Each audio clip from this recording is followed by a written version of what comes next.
Well, that 455 was what was being handed to us to execute. And we did not notice because, again, an addition. It's a completely different sort of addition, and it's in there. And again, I'm not disputing it is in there, but I can't explain to you how we missed what we thought we were signing, or what I thought we were signing was 455, not 456, with that additional number 8 embedded in the factual allegations.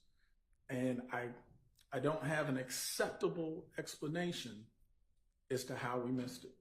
Okay, so looking at... I'm Doug Weinstein, and I am Diamante Kendrick's attorney. Yes, sir. If I speak to you in a normal speaking voice, can you hear me okay? Absolutely. I don't need to yell or shout.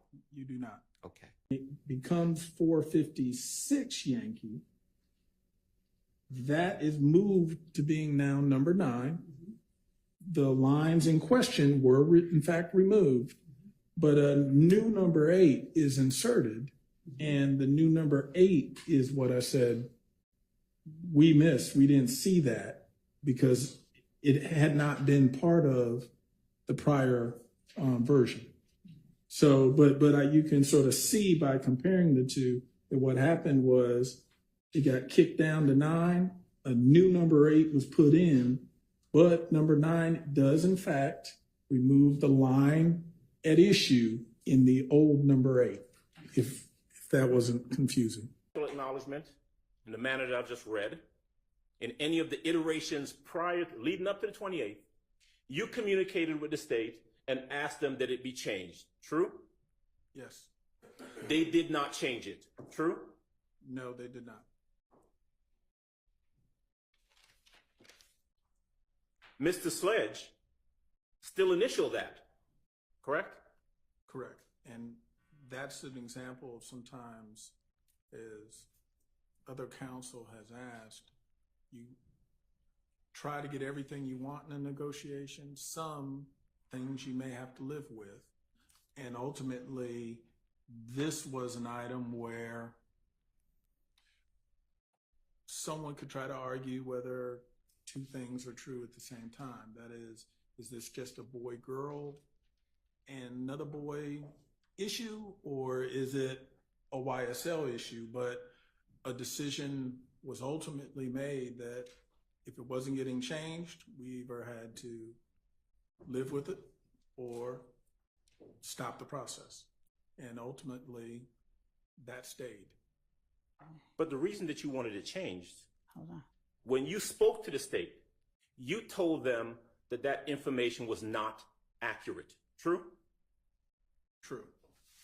You told them that this wasn't the factual acknowledgement that referenced it being done on behalf of YSL, that was not true. This was about a girl. Your Honor, And not objection about- as to the compound nature of that question. Sustained.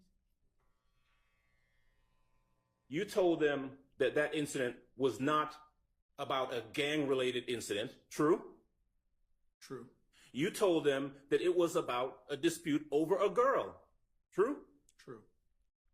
But they did not change it. Objection asked and answered. Sustained. Has those things. So every Infinity has that that emblem on the grill that we can't see on the video, right? Q50, yes. Every Q50 has that emblem on the side that we can't see on the video, right? Correct. Every Infinity has maybe standard, maybe not standard wheels that we can't see on the video, right? Correct. But your testimony to this jury is that these pictures given to you by the state is the same vehicle that's on that video. Correct. All right, that's all. All right, now you're free to go. All right, thank you. Ms. Love, you had two different motions. I do, Your Honor.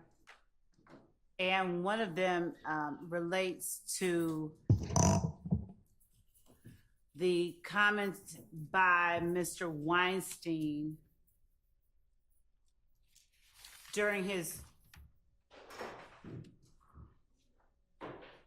cross-examination of Mr. Wright, specifically the comment was maybe about an hour and 19 minutes and 32 seconds from when we stopped. But specifically, the comment that Mr. Weinstein made, to which the state objected, was, you don't know how the state put those words in your client's mouth. And my objection that the court sustained, obviously, is that it was an improper comment, improper statement put before the jury. And even though the court sustained it, Mr. Weinstein and others' ongoing efforts have been to spin a narrative that the state has forced something on one of the witnesses or more of the witnesses. But those particular words, Your Honor, that you put this, you don't know how the state put those words in your client's mouth. It amounts to Mr. Weinstein making a statement, not asking a question, and him making an assertion that the state, in fact, did something that it did not do, which was put those words in your client's mouth. Everybody's heard the testimony and seen what happened. And inasmuch as that statement was an improper statement in front of the jury, and it could be construed by the jury as something, notwithstanding any court's instruction, that they could take as fact, we would ask that the court under 17-875 admonish and rebuke Mr. Weinstein's statements and admonish him to make no further efforts to put such improper statements before the jury. My second motion deals with Mr. Let's take them one at a time, all right? Can I respond, Your Honor? Yes. There was nothing improper about that question to the witness, Your Honor. I was inquiring about the facts. I'm sorry, I'm losing the word, but the facts that were put forward that the state created. The state doesn't deny that they put those together and gave them to Mr. Wright's client without any input from Mr. Wright. I think it was a proper characterization and it was a question. So the witness could answer that, just as Attorney Love has said.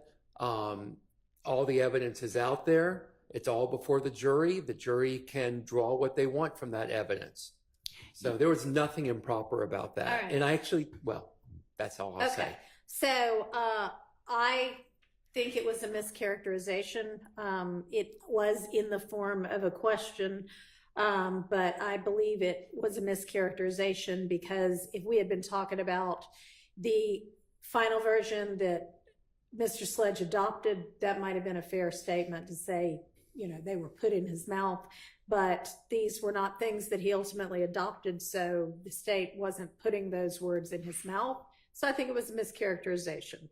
Don't think it goes so far. I mean, you objected, I sustained it. It doesn't go so far as to warrant an admonishment before the jury. But let's try to be careful in our characterizations, even when we are asking questions, all right? Yes, Your Honor. Okay, what's your second motion? Mr. Adams' question to the same witness that the state objected to, but that the jury heard. Isn't it true, and I'm going to paraphrase, that you knew that the state didn't want your client, the state wanted Mr. Williams? Mm-hmm. That's been the lie that they've been, the narrative that has been promoted from the start. We don't agree with it or adopt it, and we certainly don't agree with the idea that we, do these things without a basis for them. So inasmuch as Mr. Adams made that assertion in front of the jury, we do believe that that merits an admonishment and rebuke under 17-875, and we would ask that the court give him one. All right, and yeah, that statement was essentially, it followed upon another question that was not as objectionable in this way, but that had been sustained. And Mr. Adams, she pretty much doubled down on it and said something to the effect of the state wasn't interested in getting Sledge, they were interested in getting Williams. And that's inappropriate to have asked that witness, and I don't know why you thought that there was any basis for that being an appropriate question, because it would call for speculation anyway. So what's your response to the state's request that you be admonished with regard to that? Your Honor, it was not a question it was a question that I believed was an appropriate question, given the context of both this witness's testimony and his client's testimony previously. What we'd heard in the narrative that has been put forth, and quite frankly, I believe the evidence has been that the state has been mostly interested in Mr. Williams as a defendant as opposed to the co-defendants, particularly as regards this witness and Mr. Sledge. What has come out and what's been of importance is this meeting that they had on June the 9th, where this statement is made that is beneficial to Mr. Williams. The part about him advising Right. Mr. Copeland or Mr. Sledge to take Mr. Copeland to the police. Station. And that's left out of any questioning of Mr. Sledge. He is asked, or he is, however it comes out.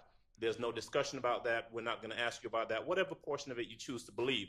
And so there is this narrative that's out there that they appear to be interested in Mr. Williams, not so much in the co-defendants. And the fact that all of the co-defendants who took pleas were asked, made, or signed plea agreements where the bulk of the plea agreements, and the jury has heard at least 3 of them previously, the bulk of the plea agreements make specific reference to Mr. Williams as the head of YSL. Mr. Williams did this. There is this narrative out there that and everyone has gotten probation.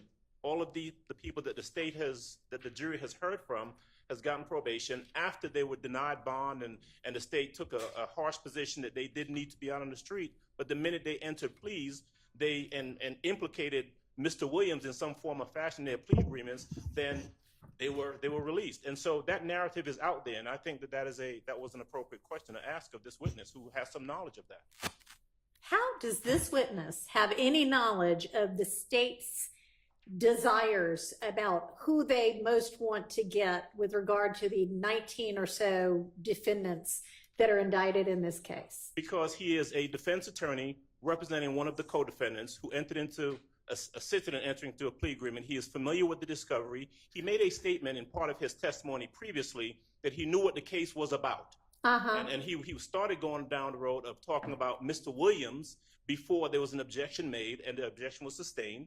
And so he does have knowledge of that. He knows about the case. He knows that Mr. Williams is alleged in this indictment and by the state's narrative to be the head of this YSL organization. And he knows that the plea agreements have been to the benefit of the co-defendants who have pled and to the detriment of Mr. Williams. And every other defendant still on trial. Well, but he also knows, I asked him one question about, was he in court when he heard the statement that was made by the prosecutor before the plea, made by the prosecutor. It was Miss Lizzie Rosenwasser at the time, where the statement was made that we're interested in anyone who wants to make a deal except Mr. Williams. We're willing to make a deal. And so he knows this. We're not doing this in the blind. He's aware of this information. I'd like to respond. What's that? Yeah. I don't know of that statement that Mr. Adams is speaking about, except Mr. Williams. If he could point me to something, because I wasn't there when she said it. I wasn't even on the case, but I doubt that she would have said it. But if she did, I mean, I can't speak to that. I'd like to see it since he's made that assertion. But the second thing is, as it relates to his assertions regarding the plea agreement, Mr.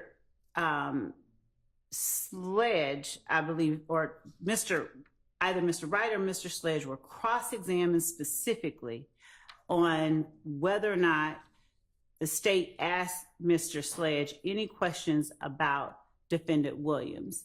And Mr. Sledge said no. And the idea that we're pushing the narrative when the state itself, as the record will reflect, elicited the testimony about Mr. Williams encouraging Mr. Sledge to take Kenneth Copeland to the police station, belies this argument that the evidence that has been brought out by the plea agreements and by the state's actions somehow or another support this, in my mind, baseless assertion by Mr. Adams in the form of, or in the disguise of a question to Mr. Sledge's attorney. There has been, Mr. Sledge's attorney could have been asked whether the state, whether the state asked more questions about one person than another, but actually he was asked and he testified that the question and answer session was more of a kind of get to know you session, and that when Mr. Sledge began talking about Mr. Williams, the state said, the only thing he said about the state is that the state said, that's not the question I asked you. And when he said something about it appeared to be a hot button issue, he later said, there was nothing that you did that made me say that. I just, based on you not asking him about that, I may jump to that conclusion. So putting in front of the witness, one, this assertion about the state's intention, because as if it's the state that's on trial and that the state is doing something that is just wrong. Is it your impression that the state don't really want your client? He wants Mr. Williams. It wasn't an effort to solicit an answer. It was an effort to put an assertion in front of the jury that was improper and that can't be taken back. And that has been the entire. Well, they're going to make that argument. Yeah. Regardless, I'm sure they did in opening, and I'm sure they're going to in closing. But I don't believe, Mr. Adams, that there was any kind of a good faith basis to ask that question and to think that was a proper question for this witness to be able to answer. But Ms. Lev, with regard to what you propose is any kind of curative or admonishment, I mean, I don't know what that would be. I would ask that the court admonish Mr. Adams in front of the jury that the statement he made regarding the intentions of the state as they relate to Mr. Sledge and Mr. Williams were improper statements by counsel, that in those types of statements, the jury is to remember they are not evidence, but that Mr. Adams should not have made that statement in front of the jury. Okay. And So they weren't statements. It was a question. It was just an improper question. And 17-875 talks about statements of prejudicial matters not in evidence. And Your Honor, it's not, there's nowhere in evidence. It was a statement that was dressed up like a question, but he made an assertion in the form of a leading question. Was it your understanding that the state really didn't want your client? He wanted mine. And the fact that he dressed it up as a question doesn't take, our position is it doesn't take it out of the realm of improper statements put before the jury that fall under 17-875 that merit admonishment at the very least, even if not rebuke, but that Mr. Adams should be admonished about that statement. It was improper, and it should not, similar statements, even in the form of questions or disguised as questions, should not be made about the state's intention, which one, no one else can testify about, and two, it was just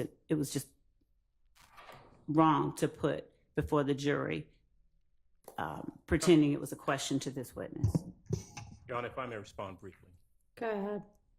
I have this witness on cross-examination, Yes. and I'm allowed to ask leading questions. I will defer to the court. If the court felt as though the question was an inappropriate question, There was an objection made, and the court sustained that objection, and I abided by the court's sustaining that objection. This does not fall under the ambit of 17-875. This is not tit for tat where because Ms. Love was admonished previously, now she's trying to find every opportunity to get somebody else admonished. That's not what this is. Now, I'll abide by the court's ruling, by the court sustaining the objection, but I've stated on the record what my belief was and what my good faith basis was for asking that question in regards to the narrative being put forth in the beginning of this case, and I'll stand by that. I'm trying to look back at what happened right before that.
Give me just a second. I found it.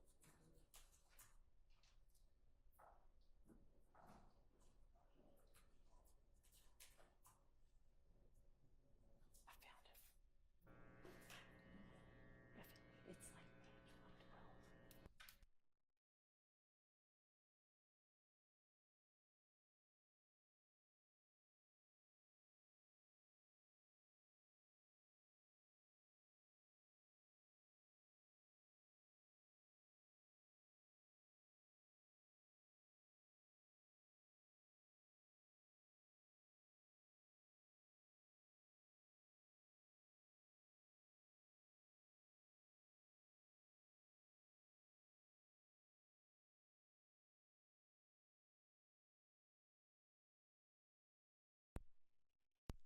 Sustained was, it was your observation that the state wanted this plea to go through as much as Mr. Sledge did. The state objected about on relevance and speculation as to what the state wants. Oh, I actually overruled that one. Never mind.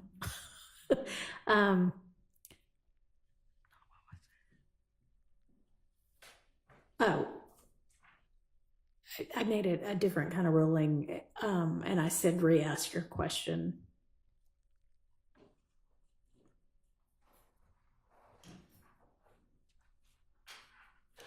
Based on your conversation with the state, your knowledge of the case, your communications back and forth with the state, your evaluation of the plea agreement you formed, or you observed that the state was just as interested in getting this plea done as Mr. Sledge. Wasn't that true? Objection calls for speculation about the state as to whatever his observation is or belief was. It's not pertinent to any material I sustained.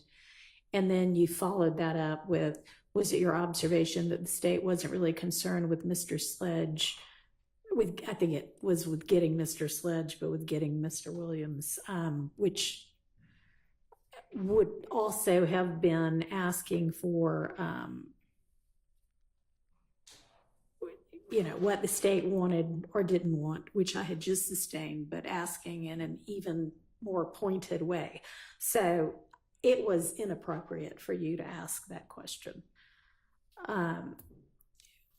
With regard, though, to an admonishment, any instruction I give is just going to highlight it again for the jury. So is that really what you want?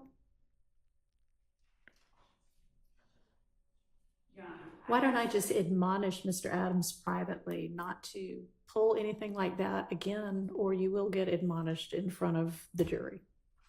Would that suffice for now? Yes, it does. Thank you.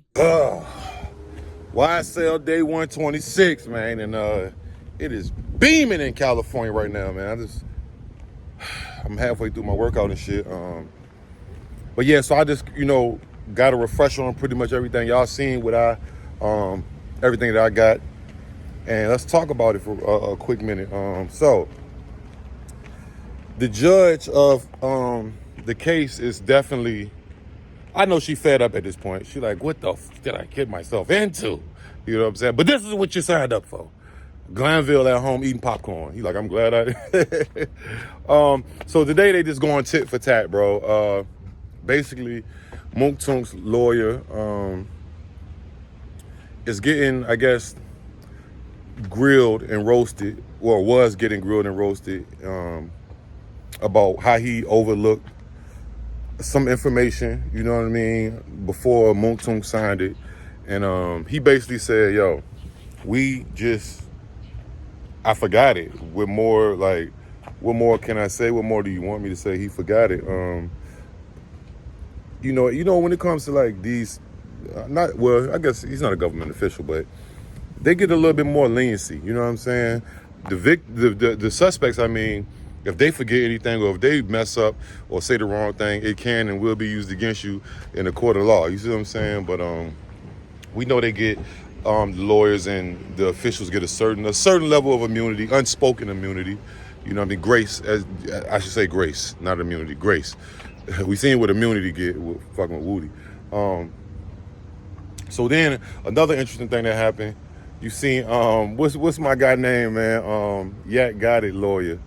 He kind of trolled and threw a little shade at the prosecutor Adrian Love, because she always yelling and she be yelling at the witnesses. And you seen when he was about to cross-examine, and he's like, so excuse me, sir, do I need to yell at you for you to hear me? Do I need to scream at you? And he was like, no, that was all shade towards her. She reminds me of like the mean substitute or the mean teacher class you don't want to go to, bro. Like, oh my God. Like, I don't know if it's just me. She reminds me of that teacher, bro. Like, oh, we got her class today, or like the mean auntie or the annoying auntie, you know what I mean? Other than that, the Infinity, the guy that worked at the Infinity got questioned, you know what I'm saying? And even though the lawyer Adams was trying to, if you seen what he was trying to do, he was basically trying to say, this picture's too blurry, so how can you really match it up? But you saying this is it? This is what with the car, right? And he's like, yeah, which, this is America. It's crazy that they can do that, but like I had that happen to me. Motherfucker came and said they didn't even know who I was. They didn't know how I looked, but it was me. How the fuck you don't know how I look, but it was me? You can't describe how tall I am or nothing, but you know it was me, which is crazy. You can't describe my facial features, but you know it was me. But he basically saying, yeah, the car doesn't have certain decals and emblems on it, but that's still a car. That's what the guy from Infinity saying, which that's not good. And let me say, the car that's accused to be involved within the Nutter murder. I mean, what the hell? The Nutter murder. The murder of Nut. I'm sorry. I'm thinking, it was so much to digest. I'm just thinking of it right now as I go. So yeah, he pretty much confirmed it. Even though Adams tried, he said, hey, you telling me that, and so then they go back and forth about how the defense, the prosecution is pushing for the defense need to be reprimanded and, get the admonishment and all that, and just get it, get criticized in front of the jury, because they saying that Adams, which Adams probably was playing a little bit of dirty ball. You gotta think, man. This the legal system is like sports, bro. Just like if you playing basketball, if you can't get the 3-pointer, you can draw a foul and get the and one. You can get the charge. You can get the, you know what I'm saying, steal a ball. They're at the point in the game where they trying to get the charges, draw the charges, get the and ones, steal the ball, get the turnovers. It ain't always about points. It's about the little things too. So, and if they, I mean, hey, listen, it's looking like they was trying to, you know, Adams was trying to do some, you know what I mean, some finessing, which it wouldn't be the first time for them, for the prosecution or the defense or either one of them. This is the game. This is what it is.